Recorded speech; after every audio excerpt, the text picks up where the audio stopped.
Hello everyone, this is Maureen and welcome back to another day of praying through the darkness.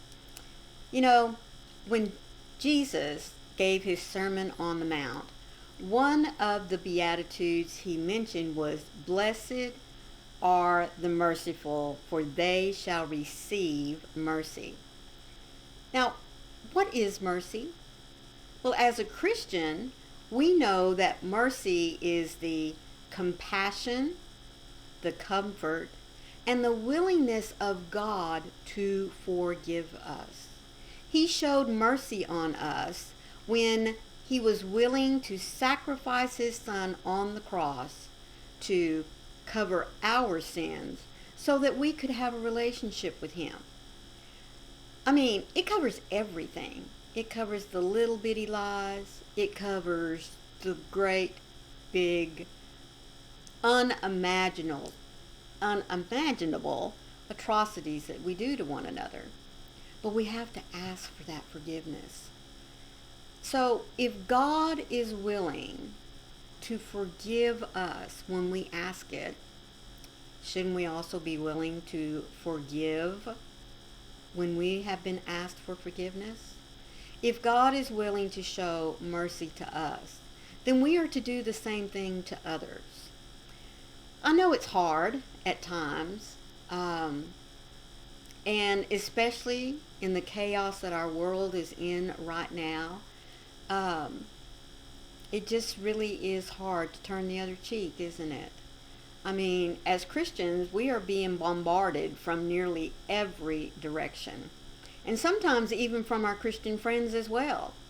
But here, Jesus is saying, "Blessed are the merciful. Blessed are those who give mercy freely, give compassion to those who are in need, give comfort to those that are hurting, give forgiveness for those who have done us wrong." And you know, folks, I'm going to take it one step further. Many times, God has forgiven us even before or whether we ask for the forgiveness. That's God's mercy to us. And so we, being examples of Christ's love, need to show that same kind of mercy, being willing to forgive. Now, that doesn't mean we let people walk all over us. No, that's not what it means. But what it does mean is that it means that we are willing to overlook the other person's anger, hatred,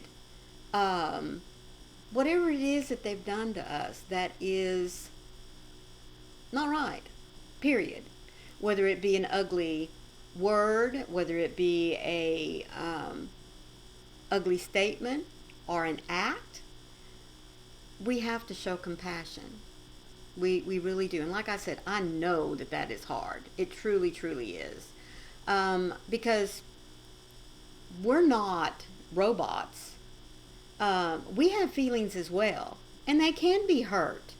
But if we're going to be Christ-like, we have to be merciful. We have to show forgiveness. It may take us a little while. But still, when we come before God, we need to come to him clean and unshackled from the world's actions, from what keeps us from being Christ-like. And one of those is being unwilling to forgive and to show compassion and mercy to our fellow friends, neighbors, family, even a stranger. Because God is love. God is mercy. And if he can show that to us, then we need to be willing to show it as well. And here's another thing. What God pours into us, he expects us to pour out to others, so that we can continue to build on his love, to build on his example, to become stronger and willing to be merciful. So when we show God's love, He fills us back up.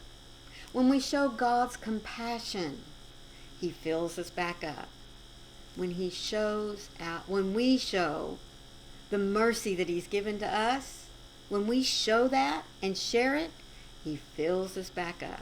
He doesn't expect us to keep that. In fact, He doesn't want us to keep that. He wants for us to take what He is pouring into us continually, day after day after day. He expects us to share it. Pours it in, and we are to share it. Pours it in, and we are to share it. Because we cannot call ourselves Christian and not be Christ-like. Can't do it. We can't hold on to what God has given us and not share it. That's not what we're meant to do. God loves us, and He expects us to love one another. Plain and simple. God shows us compassion, and He expects us to show compassion to one another. God gives us mercy, forgiveness, and He expects us to do the same. One of the principles of your kingdom, God, is that with the same measure I use it, it will be shown to me. If I refuse to show mercy to others, mercy will be withheld from me. If I do not forgive others, how can I receive forgiveness? If I don't make room for more by giving away what I have, then there's no space to receive it. You are bigger, even than these principles, but why would I want to withhold something that has been so freely given to me? In love, I choose to love others. I want my heart to be filled up as I pour it out, God.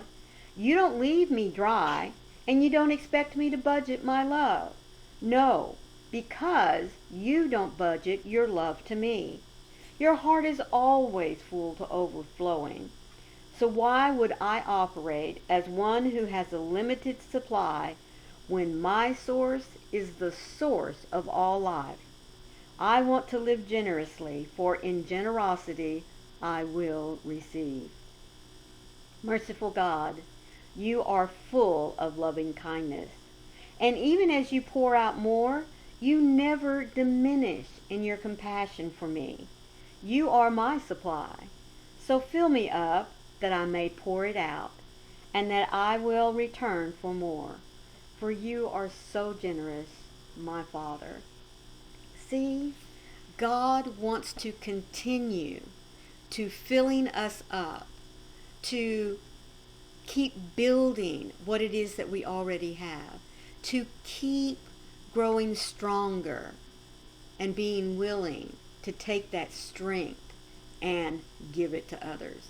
So let God be your pitcher today. Let Him continue to pour into you so that you can continue to pour out to others. His love becomes your love, and then your love becomes the love for others. And what a wonderful chain reaction it's going to create. Don't you think? I know so. Thank you so much, as always, for joining me today for this devotional that is brought to you and me by this little blue book put out by Broad Street Publishers.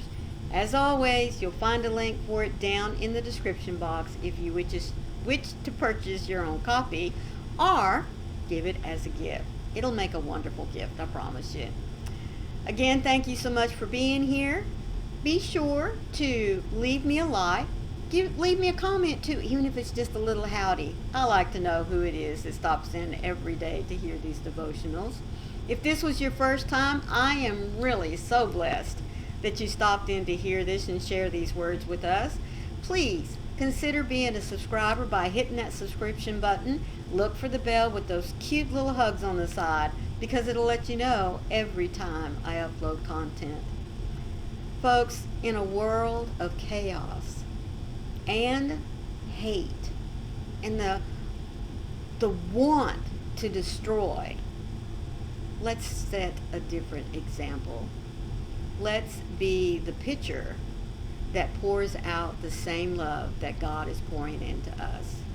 What a wonderful change it can create. And remember, I love each and every one of you. Thank you so much for being here. Bye.